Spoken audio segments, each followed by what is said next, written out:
तो हम लोग का जो क्वेश्चन है, जो प्रश्न है वो है पादप कोशिका एवं जंत कोशिका में अंतर। ये क्वेश्चन बहुत ज्यादा एग्जाम में पूछा जाता है। इसको मैं बहुत आसानी से आपको बता रहा हूँ। पादप कोशिका और जंत कोशिका में अंतर क्या होता है, तो हम पहले इधर लिख लेते हैं पादप कोशिका, पादप कोशिका, और ऐसे डिवाइड कर लेते हैं, इधर लिख लेते हैं जंतु कोशिका। पादप कोशिका और जंतु कोशिका।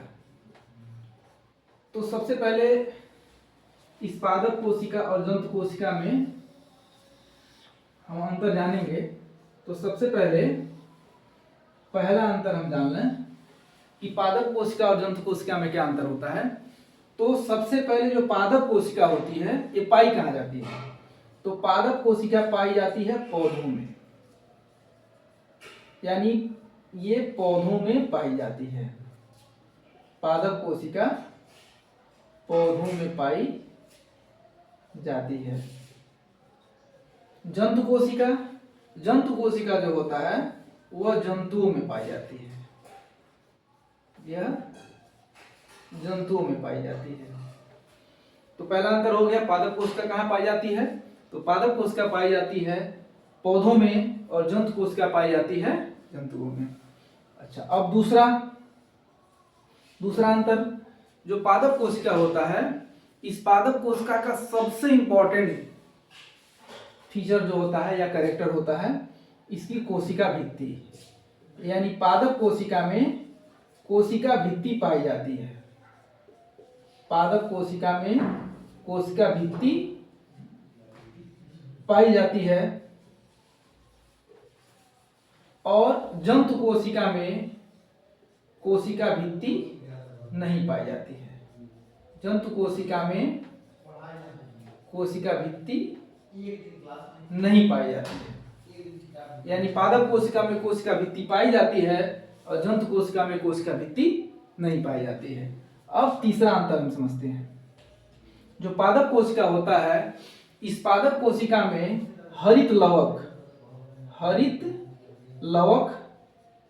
इसको कहते हैं क्लोरोप्लास्ट, हरित लवक यह पाया जाता है। यानी पादप कोशिका में हरित लवक पाया जाता है और जंतु कोशिका में हरित लवक नहीं पाया जाता है।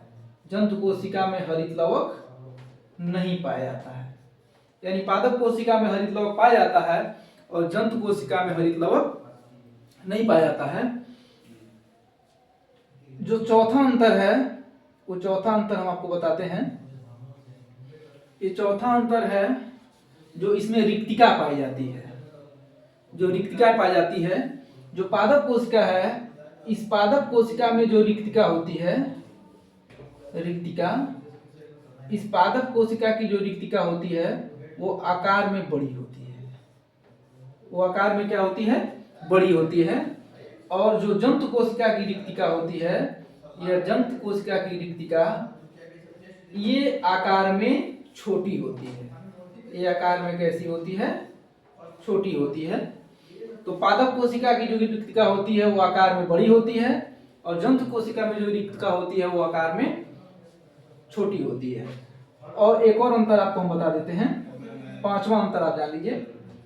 पांचवा अंतर क्या है, जो पादप कोशिका होता है, इस पादप कोशिका में सेंट्रोसोम, पादप कोशिका में सेंट्रोसोम नहीं होता है। पादप कोशिका में सेंट्रोसोम नहीं होता है या पादप कोशिका में सेंट्रोसोम नहीं पाया जाता है। आप समझ सकते हैं कि जो पादप कोशिका होता है, इस पादप कोशिका में सेंट्रोसोम नहीं पाया जाता है सॉरी। और जो जंतु कोशिका है, इस जंतु कोशिका में सेंट्रोसोम पाया जाता है।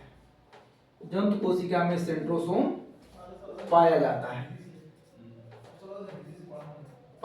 है। ये मुख्य अंतर है इस पादप कोशिका और जंतु कोशिका में। ये एग्जाम में पूछा जाता है और ये कई बार जो मिलान वाले क्वेश्चंस होते हैं उसमें दे देता है कि निम्नलिखित में से कौन कौन सा पादप कोशिका में पाया जाता है, क्या सही है और इसमें क्या गलत है। सबसे पहला अंतर अब फिर दोहरा देते हैं हम एक बार। पादप कोशिका कहाँ पाई जाती है? पौधों में पाई जाती है। जंतु कोशिका कहाँ पाई जाती है? जंतुओं में पाई जाती है। पहला अंतर हो गया। फिर दूसरा, पादप कोशिका में कोशिका भित्ति पाई जाती है और जंतु कोशिका में कोशिका भित्ति नहीं पाई जाती है। जो ये कोशिका भित्ति होती है, ये पादप कोशिका में ये बनी होती है सेलुलोज की।